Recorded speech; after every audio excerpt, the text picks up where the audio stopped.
Hi viewers, welcome to our channel. ప్రస్తుతం మనతో పాటు ఇమ్మంది రామారావు గారు సీనియర్ జర్నలిస్ట్ ఉన్నారు. వారితో ఒకసారి మాట్లాడదాం. సార్ నమస్కారం. సార్ నమస్తే అండి. సార్, ప్రత్యేక హోదా కోసం బీహార్ సీఎం నితీష్ కుమార్ గారు పట్టుపట్టడం మనం చూస్తున్నాం. సార్, వాళ్ళంతా కూడా నిర్ణయం తీసుకొని మోదీ గారిని అడగబోతున్నట్టుగా వార్తలు అయితే వస్తున్నాయి. అయితే ఇదే విషయం పైన ఇప్పుడు షర్మిల గారు ఒక ట్వీట్ చేశారు. సార్, అక్కడ నితీష్ కుమార్ గారు అంతా పట్టుబడుతున్నారు ప్రత్యేక హోదా కోసం. మరి చంద్రబాబు నాయుడు గారికి కూడా ఆ పవర్ ఉంది కదా, ఇప్పుడు సెంట్రల్ లో ఆయన అడిగితే ఇచ్చే అవకాశం ఉంది కదా, మరి ఆయన ఎందుకు పట్టుపట్టడం లేదు, ఆయన ఎందుకు అసలు అడగట్లేదు, దీని గురించి ఎందుకు ఆయన మాట్లాడడం లేదు అని చెప్పేసి ఇటు ట్వీట్ చేశారు షర్మిల గారు. మరి నిజంగా చంద్రబాబు నాయుడు గారు ఎందుకు ప్రత్యేక హోదా అడగట్లేదు సార్? మీ ఒపీనియన్ దీనిపైన? ఇక్కడ మొదట్లో షర్మిల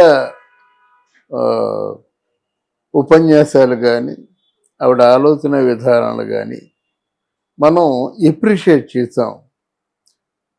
ఈ మధ్య కాలంలో ఎలక్షన్ ముందు నుంచి ఆవిడ వ్యక్తిగతమైన విషయాలు బయలు చేయడం, తర్వాత రాజశేఖర రెడ్డి గారి పరువు పూర్తిగా తీసేయడం, ఇవన్నీ ఆలోచించిన తర్వాత ఆవిడ ఆవేశపరురాలు, రాజకీయ అజ్ఞాని అని కన్ఫర్మ్ అవుతుందన్నమాట. స్పెషల్ స్టేటస్ గురించి నువ్వు చంద్రబాబు నాయుడిని ఎత్తి పొడుస్తావా? 5 సంవత్సరాలు నీ బ్రదరు జగన్మోహన్ రెడ్డి గారు ఉన్నారే, పైగా మోదీకి అమిత్ షాకి అత్యంత ప్రీతిపాత్రుడుగా ఉన్నాడే, ఇప్పటి కూడా మోడీకి జగన్కి మధ్య సత్సంబంధాలు ఉన్నట్టుగా వార్తలు వస్తున్నాయే. మరి ఆంధ్రప్రదేశ్కి మీ అన్న ఏం చేశాడు? అసలు పోరాటం మొత్తం స్పెషల్ స్టేటస్ మీద ఎందుకు పోరాటం సాగించలేదు? నువ్వు పార్టీకి అధ్యక్షురాలు కదా, అధ్యక్షురాలు అంటే నువ్వు అధిష్టానాన్ని బలపరచాలి. అధిష్టానంకి ఎలా ఉంటుందంటే ఉప్పుకి నిప్పుకి ఉన్నంత తేడా మోదీకి రాహుల్కి ఉంటుంది. ఈయన ఆయన అంటాడు, ఆయన ఈయన అంటాడు. మరి నువ్వు తెలివితేటలు చూపించి మరి తెలుగుదేశం పార్టీతో ఎందుకు చేతులు గెలిపావు అంటే భావ ప్రకటన ద్వారా. అలాగే మరి పవన్ కళ్యాణ్ ఎందుకు ఎప్రిషియేట్ చేసావు, ఆయనతో చేతులు ఎందుకు కలిపావు అనే ప్రశ్నలు వస్తాయి.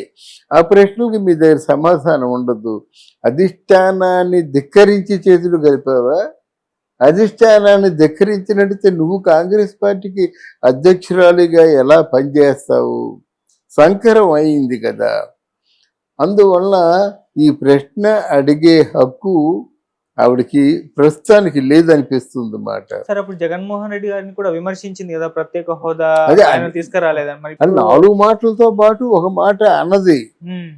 వాళ్ళ అన్నయ్య అనేసారు కదా, ప్రత్యేక హోదా అన్నది మరిచిపోవలసిన అంశం. ఈ హోదా అన్నది మరిచిపోవలసిన అంశం అన్నారన్నమాట. కాదంటే పవన్ కళ్యాణ్ గారి అదృష్టం ఏమో తెలియదు, కానీ వాళ్ళు ఒక ప్యాకేజీ ఇచ్చినప్పుడు పవన్ కళ్యాణ్ బయటపడి అన్నాడు, వాళ్ళు ఇంత చేసి వెళ్ళినట్టయితే ఒక పాచిపోయిన లడ్డు ఇచ్చారని చెప్పాడు. అంటే అక్కడ అధిష్టానాన్ని ప్రతిఘటించినట్టే, చంద్రబాబు నాయుడిని కూడా ప్రతిఘటించినట్టే. బట్ వాళ్ళు ఇచ్చిన మనకి స్పెషల్ ప్యాకేజీ ఒక పాచిపోయిన లడ్డుతో పోల్చడం అన్నది అదే కదా ఇప్పుడు అందరి నోళ్ళల్లో ఉంది. మరి ఈ లడ్డూని ఫ్రెష్ లడ్డూగా ఇవ్వమని మీ తెలివితేటలతో ఆలోచించండి. ప్రజాస్వామ్య పరిరక్షణ కోసం నడుం కట్టామని చెప్తున్నారు, జీతాలు తీసుకోమని చెప్తున్నారు. బాగానే, మీ జీతాలు తీసుకున్నంత మాత్రంలో సమస్యలన్నీ పరిష్కారం అయిపోవు. అందువలన అడగవలసిన బాధ్యత మీకు ఉన్నప్పుడు కూడా దిస్ ఇస్ టూ ఎర్లీ. ఎందుకంటే ఇప్పుడు డల్ అయిపోయింది. 4,000 జీతాలు ఇవ్వాలి, ఎక్కడి నుంచి తెచ్చిస్తారు? ఖజానా అన్నిటి మీద కూడా శ్వేతపత్రం ఒకటి రిలీజ్ చేస్తా ఉంటున్నాడు చంద్రబాబు నాయుడు. అంటే శ్వేతపత్రం అంటే ఏ డిపార్ట్మెంట్లో ఇప్పుడు పంచాయతీరాజ్ ఉంది, దానికి వచ్చిన ఫండ్స్ ఎంత, పెట్టిన ఖర్చు ఎంత, దాని మీద వచ్చిన నిధులు ఏమిటి, ఆ నిధుల్ని ఏ విధంగా సక్రమంగా ఉపయోగించారా, అక్రమంగా ఉపయోగించారా, అవన్నీ కూడా తెల్లంగా చెప్పని అడుగుతున్నారు. అసలు మనం లెటస్ సి హనీమూన్ పీరియడ్ ఒక 6 మాసాలు ఉంటుంది. ఎవరికైనా సరే. అంటే ఇవన్నీ కూడా అంటే పేకల మీద కూర్చున్న ఆ దివ్యాంగులకేమో 7,000 రూపాయలు, ఇవన్నీ బడ్జెట్ అంతా తల మీద ఓవర్ హెడ్ జ్యూసుల్లాగా ఉన్నాయి, అంటే తల మీద ఉన్న అప్పుల్లాగా ఉన్నాయి. ఇవి తీర్చి ఎలాగ సంపదను సృష్టిస్తారో, ఎలా వీళ్ళు రాష్ట్రాన్ని పరిపాలిస్తారో we have to wait and see. మనం ఏమైనా సలహాలు ఇవ్వచ్చు. ఇప్పుడు పిఠాపురం ఉంది, మనం చెప్పాం కదా, పిఠాపురంలో పవన్ కళ్యాణ్కి తెలిసిన పరిస్థితులు ఉన్నాయని చెప్పాడు. పెద్దంపోట్ అక్కడ అకామిడేట్ చేయమని చెప్పండి. అలాగే ఈయన కూడా ఈ తాలూకు టాలెంట్, ఈ తాలూకు ఎక్స్పీరియన్స్ అంతా ఉపయోగించి ముందు సంపద సృష్టించే మార్గాన్ని కనుగొనమని చెప్పండి. రెండోది, మనకి అమరావతిలో కావలసినంత ల్యాండ్ ఉంది. మీరు ఇంతకుముందు ఆహ్వానించినట్టుగా సింగపూరు, జపాన్ దేశాల నుంచి పరిశ్రమల కోసం ఆహ్వానించండి. మూడోది అమరావతి వల్ల లాభాలు ఎంత ఉన్నాయో తెలిసి కూడా అమరావతిని నిర్వీర్యం చేసేసారన్నమాట. దీనికి మధ్య అంబటి రాంబాబు అనే ఒక కమెడియన్, ఆయన నాకు ముందే తెలుసు ఇంకా అమరావతిని మూసేసుకోవాల్సిందే అని చెప్పాడు. దానికి చంద్రబాబు నాయుడు జీవితంలో ఎప్పుడు నవ్వాడు ఆయన, అంత నవ్వు వచ్చింది దానికి. ఇప్పుడు అమరావతిని నేను పూర్తి చేస్తానని చెప్పడం జరిగింది. మరి ఇట్లాంటి కార్యక్రమాలన్నీ చూడాలండి. అంతేగాని ఇది నువ్వు స్పెషల్ స్టేటస్ ఎందుకు అడగవంటే, నితీష్ కుమార్ పరిస్థితులు వేరు, అక్కడ ఇంత అస్తవ్యస్తంగా రాష్ట్రం లేదు. ఒకటి, నితీష్ కుమార్ మధ్యేమో అత్యంత నమ్మకం, ఎన్నిసార్లు గెలిచినా ఎన్నిసార్లు ఉన్నా ఆయన గెలుస్తాడు, ఎందుకంటే ప్రజలతో అనుసంధానంగా ఉన్నాడు కనుక. ఇక్కడ అలా కాదు కదా, ఈ 5 సంవత్సరాల సమయంలో కూడా చాలా గందరగోళం జరిగిపోయింది అన్నమాట. నిధులు మార్పిడి జరగడం కానీ, 26 చోట్ల 26 జిల్లాల్లో 26 వైసీపీ కార్యాలయాలు అనే పేరుతో సొంత ఇల్లు నిర్మాణం కానీ, ఇవన్నీ కదా. మరి ఇప్పుడు సుమారు ఒక 22,000 కోట్ల రూపాయలు మిస్ఫైర్ అయ్యాయంటే అది ప్రజలకి పెడితే ఎంత అవుతుంది? అదే పవన్ కళ్యాణ్ కూడా ప్రశ్నించాడు. నిజంగా మీరు మీకు అంటే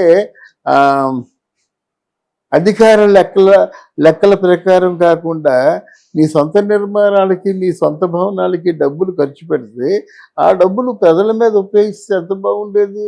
రోడ్లు ఫినిష్ అయ్యాయి కదా. ఇప్పుడు అమరావతికి ఇక్కడ ఒక ట్రైన్ ఒకటి వస్తుంది, అది తొలి విజయం కదా.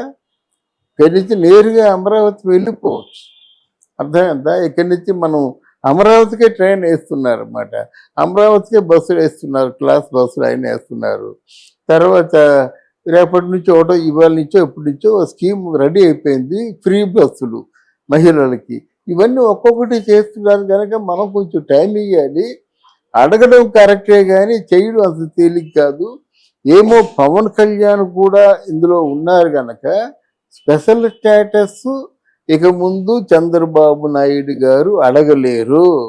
ఎందుకంటే ఈయన అడగడం, వాళ్ళు ఏమో తిరస్కరించడం, స్పెషల్ స్టేటస్ ముగిసిపోయిన అధ్యాయం అని చెప్పడం, ఇన్ని జరిగిపోయినాయి.